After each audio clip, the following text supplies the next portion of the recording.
Hello and welcome to this video. My name is Beckham. Let's make a PTE AV Studio presentation based on an original poem.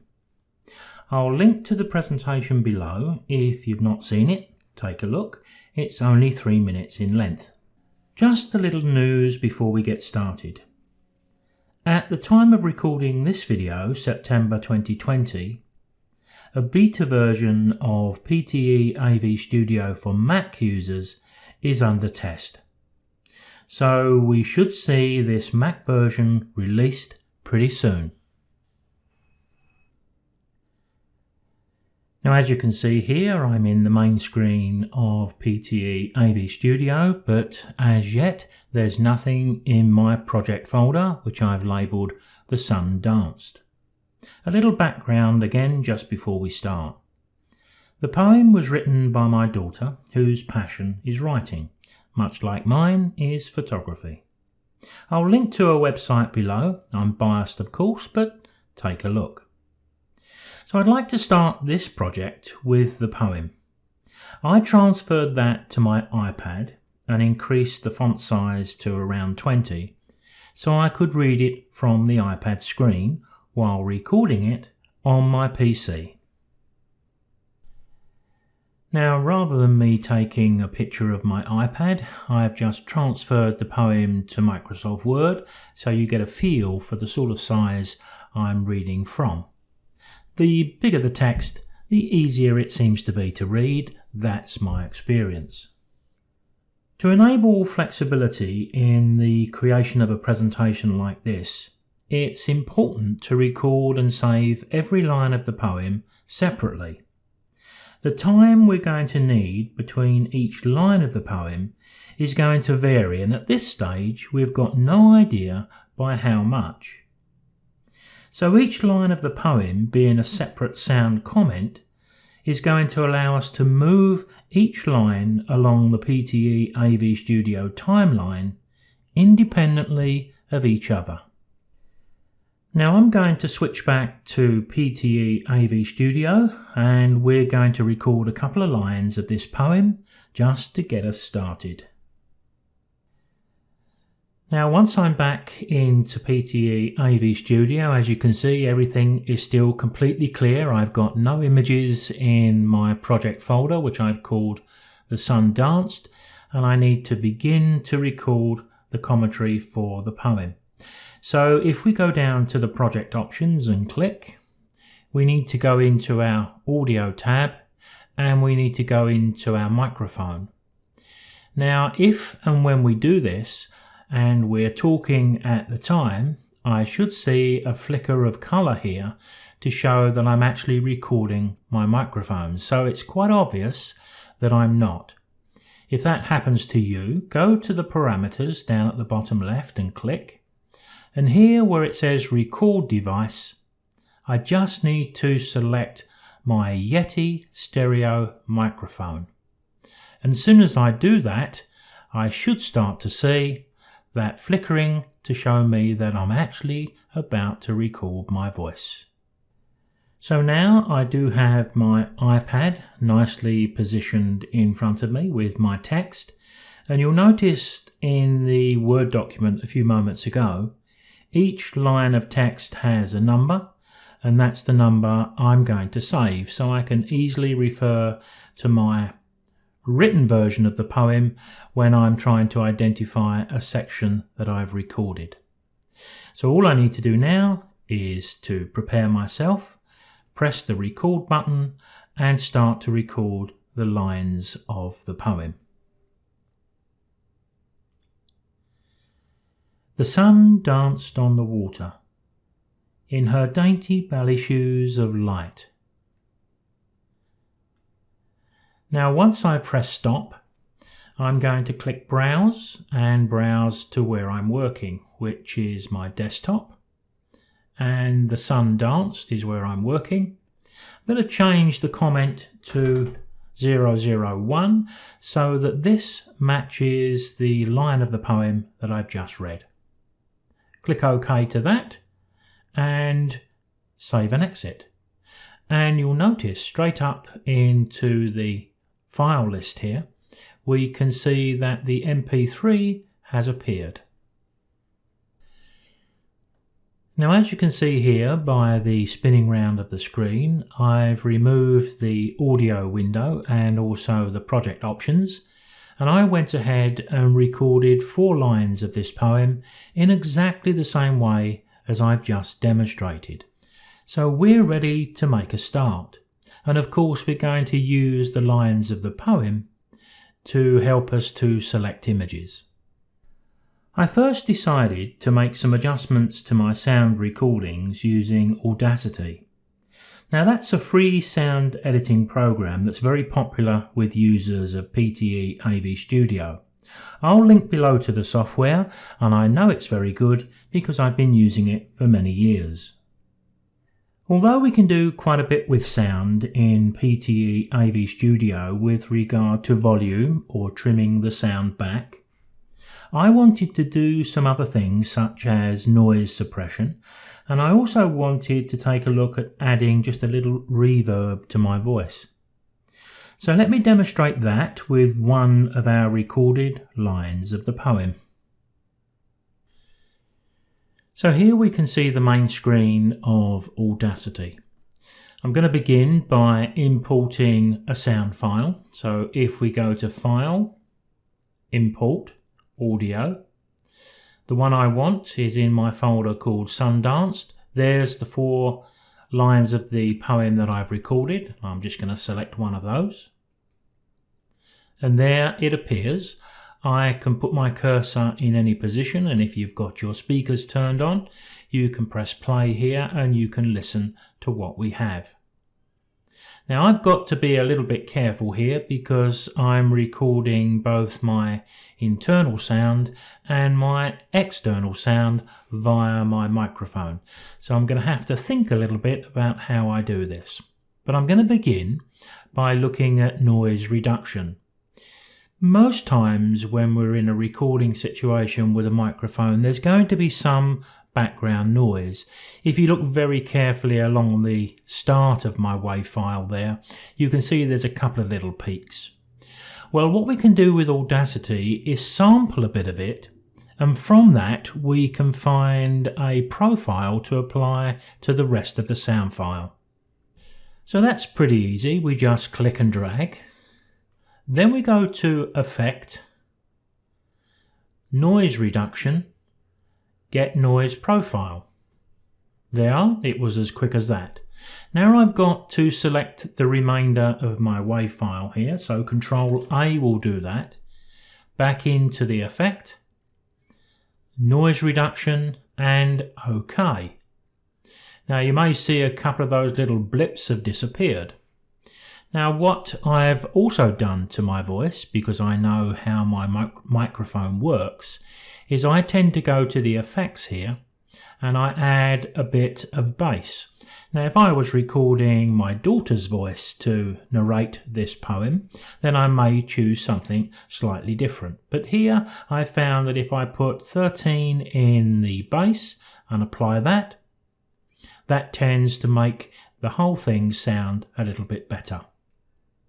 Finally, I generally go for the effect and normalize, and OK to that. Now I can start to consider what I may want to do with the reverb. Now we're all going to choose something different here. So with my sound file still selected here, I'm going to go back to the effects and I'm going to go down to a reverb.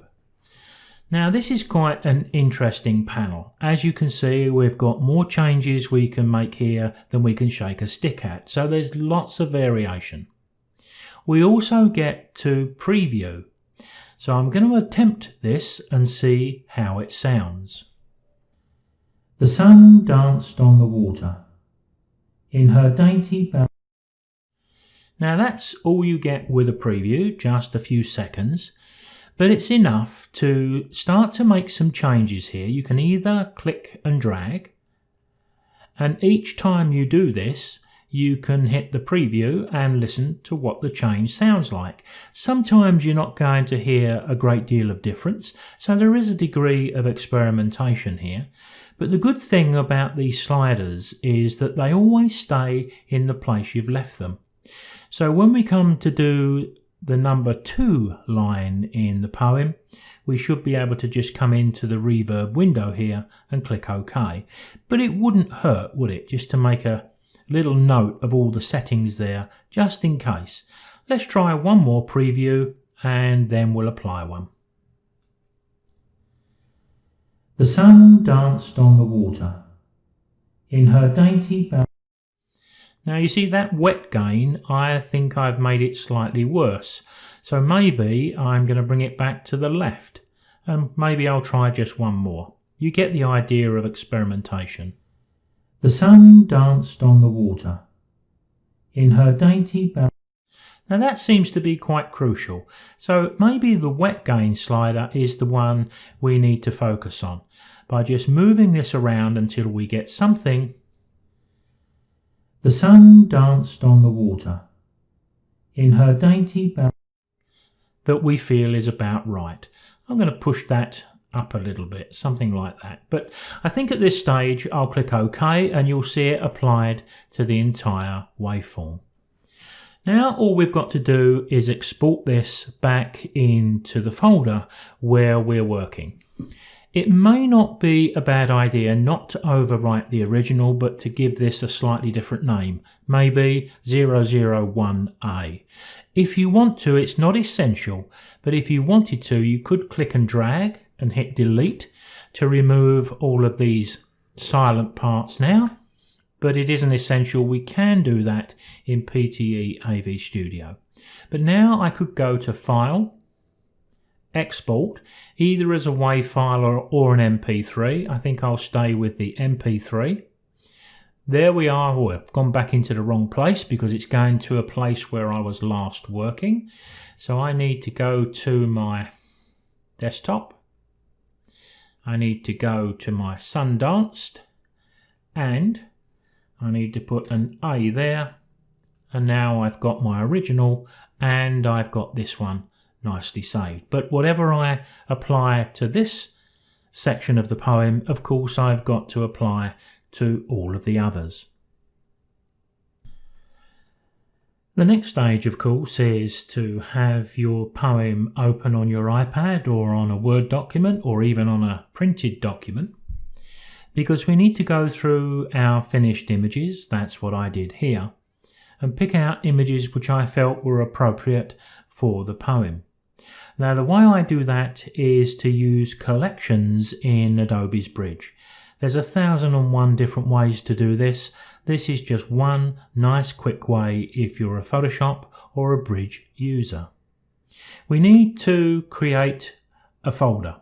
Now you can see the remnants of when I actually did produce this particular presentation here, and I actually called it The Sun Danced. But to create that, if we go down to the icon at the bottom right, we can click New Collection and we get the opportunity to give it a name. I'll just leave it at the default just for a moment, and I'll touch the Enter key and I'll go back to the folder I was working in. So with the poem open in front of me, if I'm looking for grasses or sunlight on rocks, I can just pick up any appropriate image and drag it into my collection.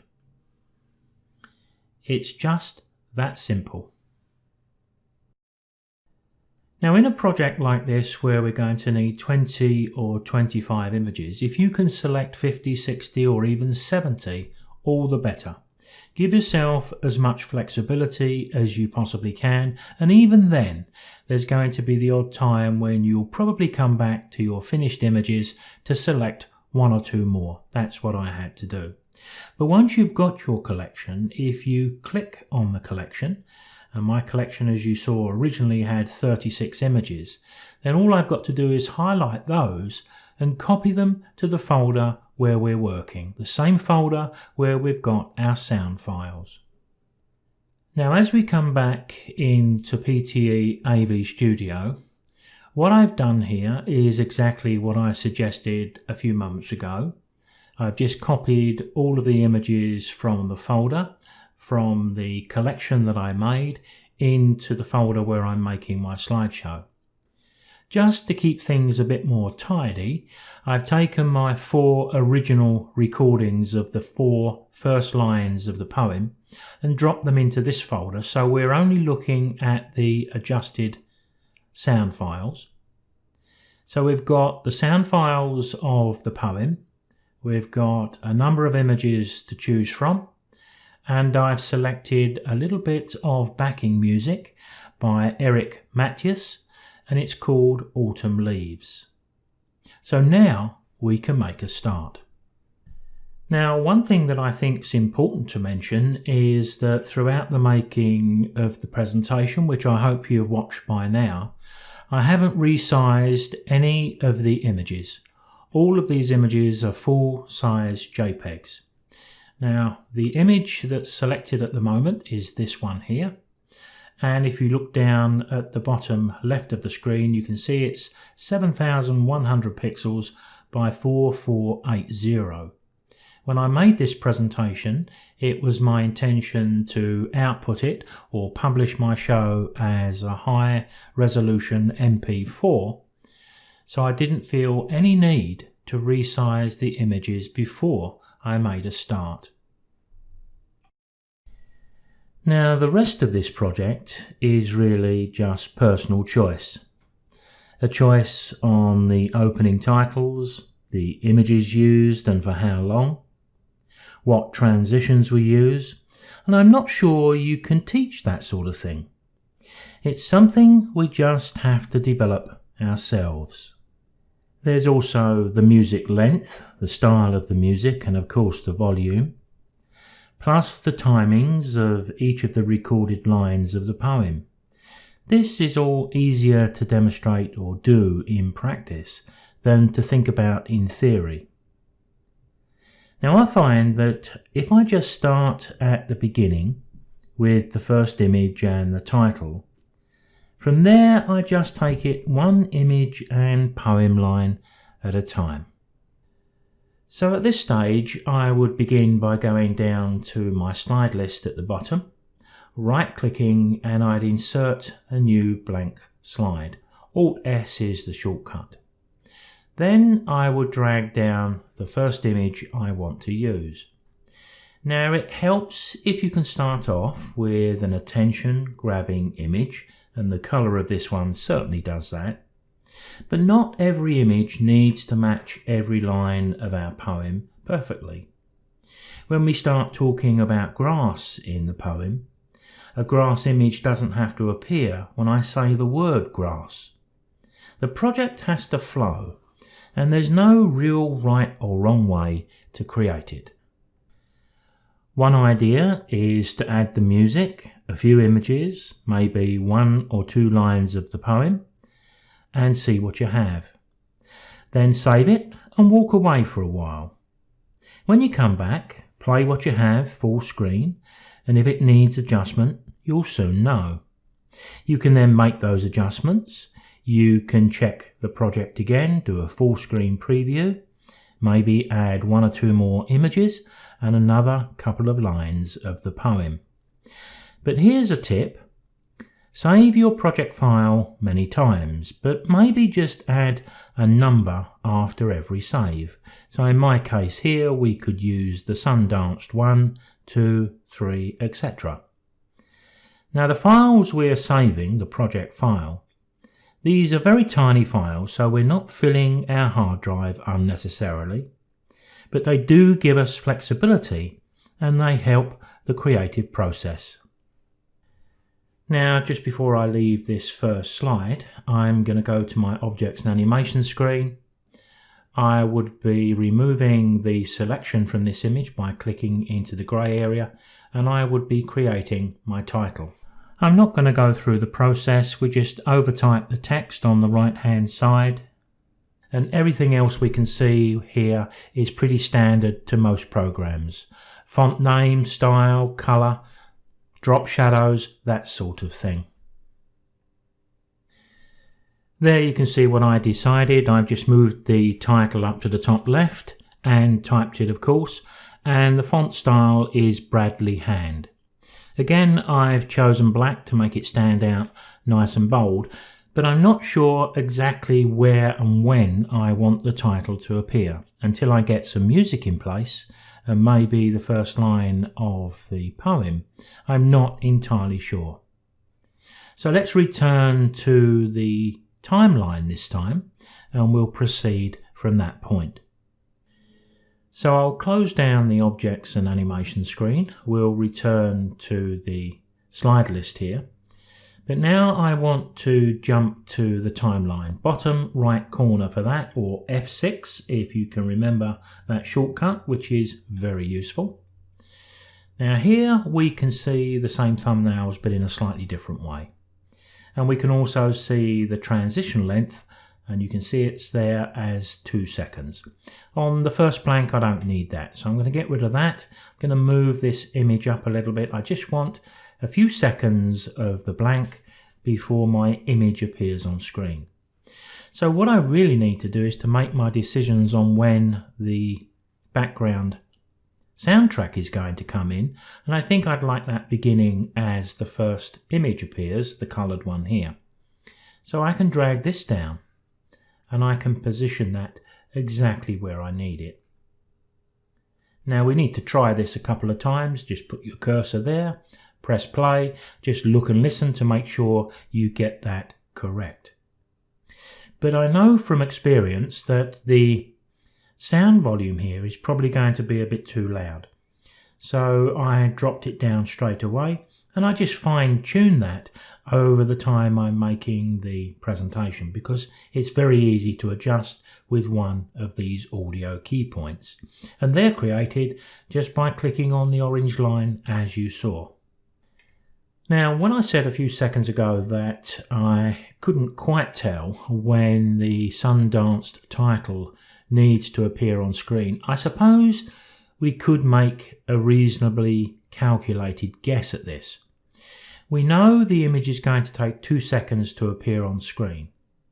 How long would we need that image visible before the title appears? A second or two? Well, then how long do we want the Sundance title to be on screen? I'm going to suggest probably 3 seconds is enough, then 1 second to fade off, a couple of seconds for the image to remain on screen maybe, but that's going to depend on the music and or the poem. So we could do a bit of a calculated guesswork here. Now my little guess comes up at about 10 seconds. So what I'm going to do here is, if my image here is at the 3-second point, which we can see in the value just above, then if I bring down my next image and I place that somewhere around 10 seconds, that wouldn't be a bad starting point, because it gives me an anchor point to go back to this image, open it up into the objects and animation screen, and then animate or bring the title on the screen exactly when I want it. Let me quickly demonstrate that. We're going to need 4 of these keyframes to do that. So I'm going to hit Alt Insert another 3 times. I'm going to select the first 3 of those and we'll just get them up there out of the way. So this is where the image is going to come on screen, that grey area just above that blue keyframe. So I'm going to give it about a second. So let's go to about 3 seconds. At that point, I don't want to be able to see the title. So let's drop the opacity. I'll just right click over the A and set 0, which means this keyframe needs to be around 4 seconds. I'll use keyframe time here. I find it more useful. So 1 second, it's going to appear to full opacity. 4 seconds to 7 seconds, 3 seconds in total. Oops, got that a little wrong. And then 1 second to fade out, so this one needs to be about 8 seconds. And of course the opacity needs to be 0. So now I can decide exactly how that looks, and the only way to really do that is to close the objects and animation screen and do a little preview here. Now I'm not going to do that here because I would be back and forth in here so many times it would become monotonous. So I'm going to leave it at the moment, and I'll just take you through in a manual way. So there's the first image coming on screen. There's the sun danced. It leaves the screen and this image appears. Now what we could do as a starting point is to say, well, this image, let's put the first line of the poem to line up with this image. Now you'll notice that this image is a different aspect ratio than this one. So I need to make some adjustments here. Back into the objects and animation screen. I'm just going to drag it up a little bit. And the nice thing here is I do have enough space left and right to be able to give this image a gentle pan left and right if that's what I decide a little later. But for now I can close again. I can go up and pull down the first section of the poem and put it in place. And now would be a good time to do a full screen preview. Now I've just carried out a full screen preview off camera and it's working pretty well. It's working pretty well with the volume of the music and the first of the lines of poem with that second image. Then again, I've done this 1 or 2 times, so I'm pretty familiar with the sound levels that I need. No problem, a little bit of trial and error will soon get you there. So already I'm up to the point where I can consider the next image. Now I suppose we could say it's an important one because this one, when we drag it down, is going to determine the gap between the first and the second line of the poem. Now maybe we can be guided by the music. Again, I don't want to keep playing this because it becomes tricky when you're trying to record a video, an on-screen video, and I'm recording the sounds from within my computer and also I need to hear them through speakers, and with a microphone it just gets technically complicated. It doesn't sound quite right. But you can see the issue here. I seem to have a nice peak here. So if I was looking for somewhere to put this image, it could be somewhere like that. But I do have another one of those which I need to go into the objects and animation screen and just adjust a little bit. I have not selected that correctly and I've come to the wrong image. Well, if that happens, you've got little arrows at the top right. So I can just click the one on the right, jump to it, and I can increase the size, and I could even use my pan controls if I wanted to drop this up or down by clicking and dragging, because I want quite a bit of that nice colour there. Maybe I've gone down too far. You can see what I mean. We're all going to choose something different, aren't we? But now I would be pulling down the second line of the poem and doing another full screen preview. I don't think the second line of the poem has to line up perfectly with that music. It can be further down. So you can see what I mean. File, save as, Sundance 2, because I've already saved the original. So I've got 2 versions and I've only got 3 slides and a couple of pieces of the poem. To give you a feel for what we have here, I've made those 3 slides into an MP4. Let's take a look.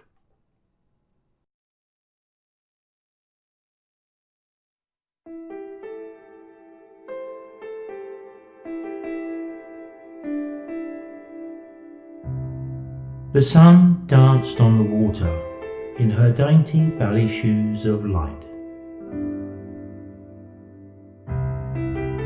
The sun danced on the water towards the birds who took their flight.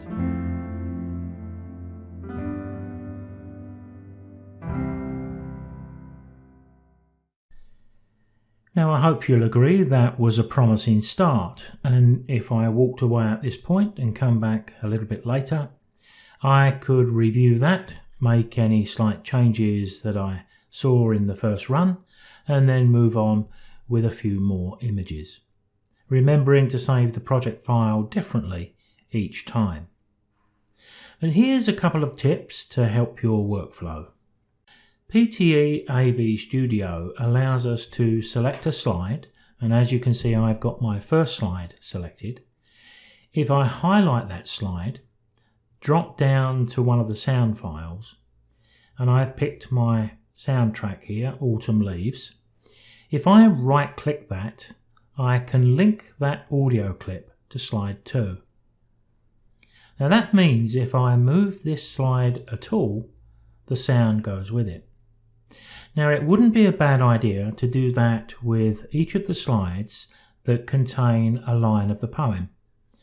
So if I selected this and drop down to 001A, right click and link it to slide 3, and then this one, link it to slide 4.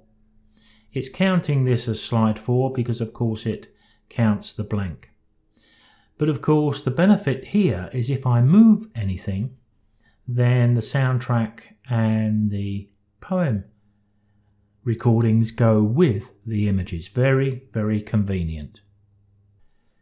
So to give you an example of how this may work, if I wanted to add another couple of seconds into the blank there, then all I've got to do is click that slide and move it, and everything moves together. So using this method we can protect vital time-ins, but from time to time we are going to want to change those time-ins. Now with the spinning round of the screen, I'd like to draw your attention to the two images I've just set up here. One of the things we often do when we're using spoken word is we use the envelope tool, that's that orange line, and audio key points. So for example at this point I could have my volume of the background music at its maximum 100%. From this point it drops down, and this is a little bit of trial and error. We may need this to be lower than 42%, but you can see we can just click and drag and move these around. But we reduce the volume of the music over the course of the spoken word, so the spoken word doesn't clash with the music and it becomes easy to hear and listen to. The problem we have with a poem like this is there's often not enough space between the images for the music to do that. So I found the best policy here was to do what I did right at the start. Rather than trying to bring the volume down, keep it down, bring it up, and I've got to bring it straight down. These distances are too short to do this effectively. It will sound, well, it just won't be right. So if you add a lot of audio points, you can always remove them with a right click, clear audio key points.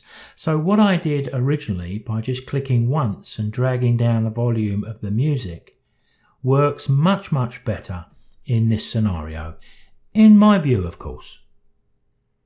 One of the other options that I did consider when I made this presentation was, should I use any sound effects? Now sound effects, if we use them carefully and in a subtle way, can add quite a degree of atmosphere to the images we're presenting. But I took the view in the end that with the music and the fact that we're creating a poem, it didn't need any sound effects. But of course, that is purely a personal call. Now the rest of the creation process is just a repeat of what we did with those first 3 slides down at the left-hand side here. But at some stage we will be going to the top right and choosing to publish our show. My choice is a HD or 4K video. I always output to 60p to make sure that any animation that I've placed within my slideshow works smoothly and all of the transitions look their very best. Now perhaps one last thing I should say is it wasn't until I got to this sort of point where I started to decide whether I wanted to put a little bit of animation into a slide such as this one. But now I know the distance between the slides either side. When I go into the Objects and Animation screen, that's the period I'm looking at here. So I can go to my Pan X, move the image a little to the right. I can right click and add or clone a keyframe. I want it right at the end, and I can pan to the right. I don't want to pan too much because otherwise the movement will be too fast. If we animate an image too fast for the speed of the music, it just doesn't look right, and it's all a part of that flow I was talking about earlier. Now I've just slipped out of the Objects and Animation screen and muted the sound in my slideshow so I can press play here, and you can see that gentle pan across the screen. It doesn't appear to be too fast, but we need to see it and listen to the soundtrack and see if it all works. Now, my apologies for the slightly longer video, but you have to cover all the bases. I'll see you next time.